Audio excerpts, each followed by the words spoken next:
Welcome. If you're tired of getting push notifications for reminders on your saved pins in Pinterest, you're in the right place.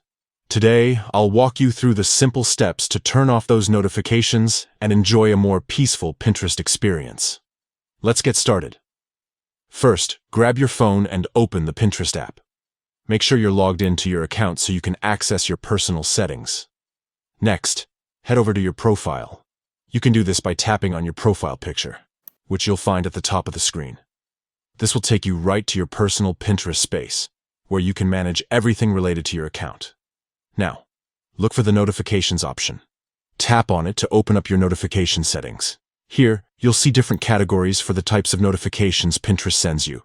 Scroll until you find the section labeled Pins You Saved. Under this section, tap on Reminders. This is where Pinterest manages notifications for reminders about your saved pins. Once you're in the Reminders section, you'll see a heading that says, "How do you want to be notified?" Right here, you'll notice a toggle switch for push notifications.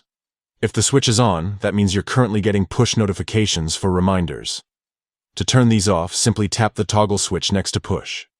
When the switch moves to the off position, you've successfully disabled push notifications for reminders on your saved pins. And that's it. With just a few quick taps, you've taken control of your Pinterest notifications. Now you can browse and save pins without being interrupted by unwanted reminders. If you found this guide helpful, don't forget to like and subscribe for more Pinterest tips and social media tutorials. Thanks for watching and see you in the next video.